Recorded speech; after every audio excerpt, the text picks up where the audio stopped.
SIR এর কাজে নিযুক্ত বিচারক অর্থাৎ জুডিশিয়াল অফিসারদের দীর্ঘক্ষণ বিডিও অফিসে ঘেরাও করে রাখা। প্রায় 8 ঘন্টা লেগে গেল সেই বিচারকদের উদ্ধার করে মালদা শহরে নিয়ে আসতে। এই ঘটনায় কড়া প্রতিক্রিয়া জানিয়েছে সুপ্রিম কোর্ট। সিবিআই, এনআইএ এর মতো কেন্দ্রীয় সংস্থাকে দিয়ে তদন্তের নির্দেশ দিয়েছে শীর্ষ আদালত। এই পরিস্থিতিতে গোটা ঘটনায় নাম না করে হায়দ্রাবাদের সাংসদ তথা মিম সাংসদ আসাদুদ্দিন ওয়াইসি এবং তৃণমূল থেকে সাসপেন্ড হওয়া ভরতপুরের বিধায়ক তথা আমজনতা উন্নয়ন পার্টির প্রতিষ্ঠাতা হুমায়ুন কবিরকে নিশানা করলেন তৃণমূল নেত্রী মমতা ব্যানার্জি।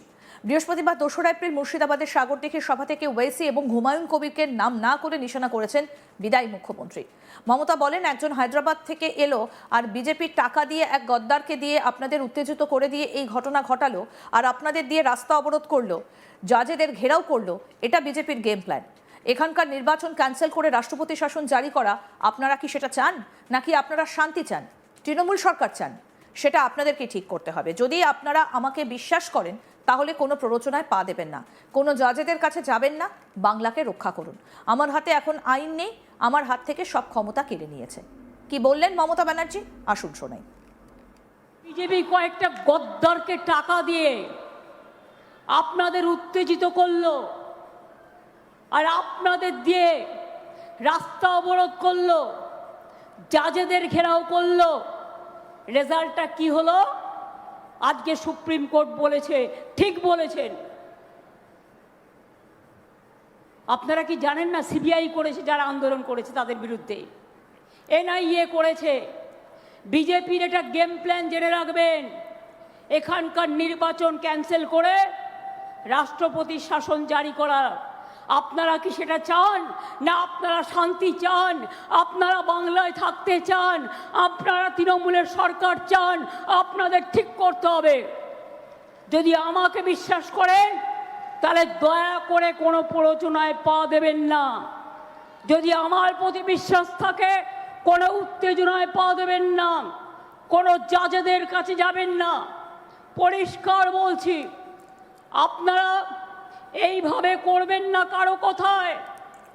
বিজেপির মধ্যেও কমিউনাল লোক আছে, আপনাদের এখানেও কিছু কিছু কমিউনাল লোক ঢুকেছে যারা বিজেপির টাকায় হায়দ্রাবাদ থেকে উড়ে এসেছে আর এখানে টাকা নিয়ে আপনাদের ভোট ভাগাভাগি করার চেষ্টা করছে। রক্ষা করুন বাংলাকে, মুর্শিদাবাদকে রক্ষা করুন, নিজেদের অধিকার রক্ষা করুন।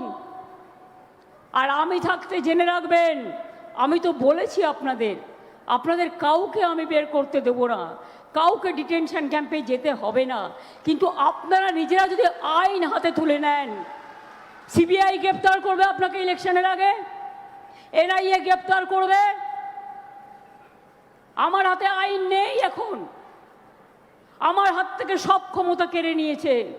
এই রকম ইলেকশন কমিশন আমি জানি কোনোদিন দেখিনি। সম্পূর্ণভাবে ব্যর্থ হয়েছেন ল অ্যান্ড অর্ডার মানে প্রশাসনে রাখতে। এটা আমার দোষ নয়, আমার হাতে কিছু নেই, আমার কাছ থেকে সব কেড়ে নেওয়া হয়েছে। এটা ইলেকশন কমিশনের দোষ। তার কারণ তারা নিজেদের লোক বসিয়ে কন্ট্রোল করতে পারেনি, জাজেদের প্রোটেকশন দিতে পারেনি। এটা আমি তাদের নিন্দে করি। প্রসঙ্গত বলি, বুধবার 1 এপ্রিল মুর্শিদাবাদের নওদায় বিশাল জনসভা করেন আসাদুদ্দিন ওয়াইসি এবং হুমায়ুন কবির। বুধবার মুর্শিদাবাদের নওদায় হুমায়ুন কবির এবং আসাদুদ্দিন ওয়াইসি মিলিয়ে বড় জনসভা করেন। সভামঞ্চ থেকে রাজ্যের তৃণমূল সরকারকে কড়া ভাষায় নিশানা করেন। তৃণমূল বিজেপির বিরুদ্ধে সেটিংয়ের অভিযোগেও সরব হয়েছেন মিম প্রধান। ওয়াইসি বলেন, আপনারা ভালো করে এটা ভেবে দেখুন, আমাদের গুরুজনরা কংগ্রেসকে ভোট দিয়েছিলেন, তাতে আমাদের কোনো লাভ হয়েছে? আমাদের ছেলে মেয়েদের চাকরি হয়েছে? কি বলেছেন তিনি বলেছেন যে আপনারা তো ভোট দিয়েছিলেন, তাতে কি কোনো লাভ হয়েছে? বক্তব্য আসাদুদ্দিন ওয়াইসির। কি বলেছিলেন শুনবো।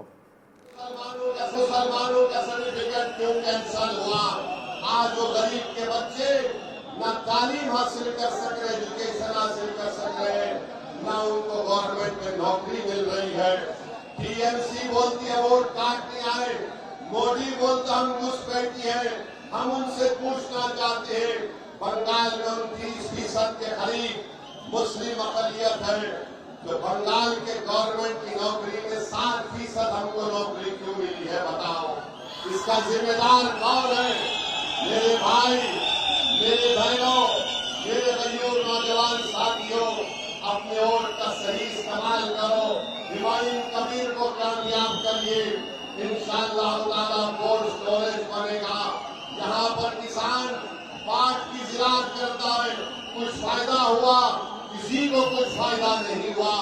सिर्फ वोट लेना है तो ममता बनर्जी ईद की नमाज के दिन लोग नमाज पढ़ के निकलते हैं तो ममता बनर्जी ऐसा हाथ उठाकर ड्रामा करती है। सिर्फ वोट हासिल करना है, ड्रामा करते हैं, दिल में कोई मोहब्बत नहीं है, सिर्फ हमको धोखा देकर हमारा वोट हासिल करना चाहते हैं। याद रखो, ना ममता बनर्जी में फर्क है, ना मोदी में फर्क है। ये दोनों भाई बहन की जोड़ी से बंगाल के मुसलमानों को आजादी दिलाना है। ये दोनों भाई बहन है, अंदर से एक है और हमारा वोट हासिल करने के लिए इस तरह की बातें करती है।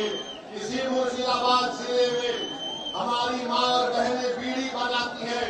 ममता बनर्जी कभी एक बहन का हाथ उठाकर उसकी उंगलियों को देख लो, उसकी उंगलियों पर निशानात है बीड़ी बनाने के लिए। यहाँ पर जमीन के नीचे पानी आर्सेनिक है। ममता बनर्जी आप कभी आकर जमीन का पानी पीकर बताओ, आप 2 घंटे में बीमार पड़ जाएंगे। 50 साल से मुर्शिदाबाद का गरीब आवाम वो गंदा पानी पीकर अपनी जिंदगी गुजार रहा है। बताओ आपने कुछ काम नहीं किया। तो मेरे अजीज दोस्तों और बुजुर्गों, हम आपसे वादा कर रहे हैं कि मैं और हुमायूं कबीर साहब साथ आए हैं, सिर्फ इस चुनाव के लिए नहीं आए हैं। सुन लो मोदी और ममता बनर्जी, ये जो 2 भाई आज यहाँ पर मिलकर आ रहे हैं, ये सिर्फ बंगाल के चुनाव के लिए नहीं बल्कि 29 का पार्लियामेंट इलेक्शन में हम दोनों साथ मिलकर आएंगे। बंगाल में इंकलाब लाएंगे, बंगाल के गरीबों को उनका हक दिलाएंगे, बंगाल के मुस्लिम अक़लियत को लीडर बनाएंगे। ममता बनर्जी हमारी लीडर नहीं है, मोदी हमारा लीडर नहीं है, हमारा लीडर आप बनेंगे। गरीब का बेटा बनेगा, गरीब की बेटी बेटा बनेगी। ये काम हमारे बीजेपी मिलकर करेगी। तो मेरे अजीज दोस्तों और बुजुर्गों, मेरी आपसे गुजारिश है कि आप अपना एक वोट का सही इस्तेमाल करिए। जो ममता बनर्जी है वो मोदी को कामयाब करना चाहती है और मोदी नहीं चाहता कि ओवैसी और हुमायूं कबीर के कैंडिडेट जीत जाए। इन दोनों को हराइए, बंगाल को बचाइए। बंगाल को बचाना है, अपनी लीडरशिप को पैदा करना है। SIR के खिलाफ हम हैं और हमेशा रहेंगे। अरे हम तो सुप्रीम कोर्ट में मेरा केस चल रहा है SIR के खिलाफ, हमने खुलकर SIR पर बोला है। बहरहाल आज वर्षों के बाद आपके पास एक आपका नेता आया है, आपकी सियासी लीडरशिप आई है। मेरी आपसे गुजारिश है, दुआ करिए कि हम दोनों भाइयों की जोड़ी को अल्लाह के वोट और दुआओं से कामयाब बनाए। আরও আপডেট পেতে দেখতে থাকুন আজ তাক বাংলা। সাবস্ক্রাইব করুন, নোটিফিকেশন পেতে বেল বাটন অপশন প্রেস করুন।